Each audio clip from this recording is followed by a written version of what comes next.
Okay, and so the net effect would be a net force of 5 newtons to the right. This is just vector addition. Now, in trying to help us in figuring out how to keep track of all these different forces and how to combine them together, you can use a type of diagram called a free body diagram. Okay, it's basically just it's a graphic sketch of all the forces that are acting on an object at the same time. So basically you just draw the object that the forces are acting on, whether it's a person, a block, or whatever.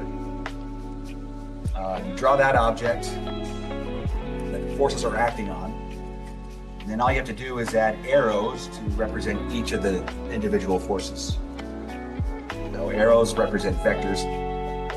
So you want the length of the arrows to represent the magnitude. Kind of like this.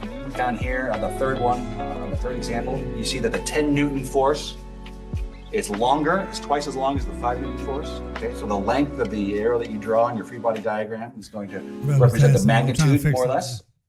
And the direction of the arrow obviously should be in the same direction the force is pointing. And so each arrow is going to have its, each individual force is going to have its own arrow. So they're all going to be pointing in different directions. Turn that down. And then label them. Oh, man. We had before COVID, we had a lab that was assigned for the material today that used this heavily. We don't do that anymore, but using a free body diagram might pop up in your homework. Okay, so we're talking about forces today. So weight is a force. Weight is the force of gravity acting on a mass, or the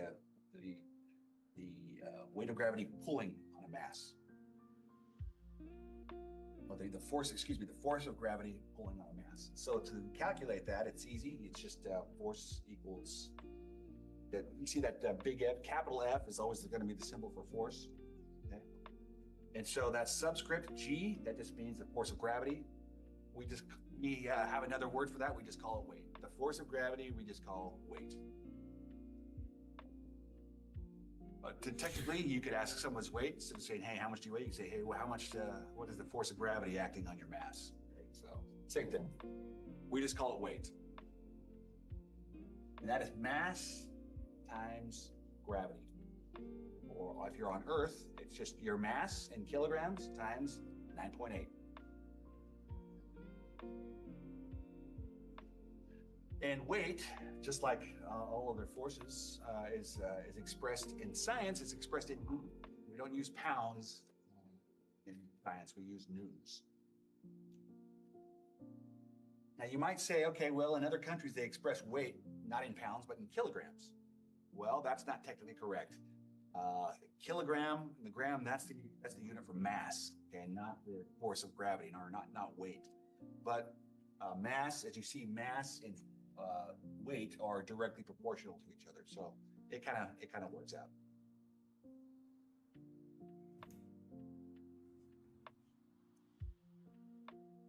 Okay, now let's talk about weight, the difference between weight and mass, weight versus mass. Okay, so astronaut goes on Earth, has a certain weight, but when he gets to the moon, when the astronaut gets to the moon, the weight changes. The weight is different. Okay, so if you've seen those pictures of astronauts on the moon, they're bouncing up, they have like an extra spring in their step, well, because the force of gravity on the moon is a lot less. It's about 1/6 as strong as it is on Earth. So their weight, an astronaut's weight on the moon is 1/6 of their weight, or 6 times less. But mass, what is mass? Mass is just the quantity of, it's a measure of the quantity of matter in an object. Okay.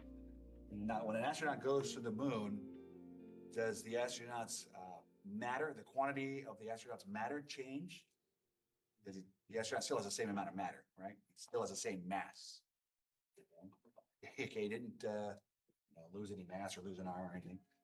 But the weight, the pull force of gravity on that mass, on the astronaut's mass, is different. Okay, so the weight is different, but the mass.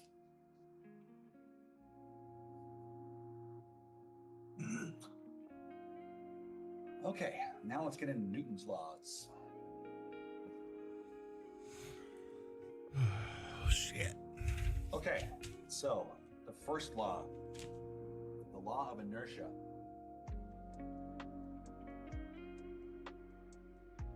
So how is this most commonly phrased in everyday life, or in your high school studies? Every object, objects in motion stay in motion. Objects at rest stay at rest. There's a little bit more to it than that. What up, Dingy? Objects in I might motion need to stay in restart my motion. PC real quick.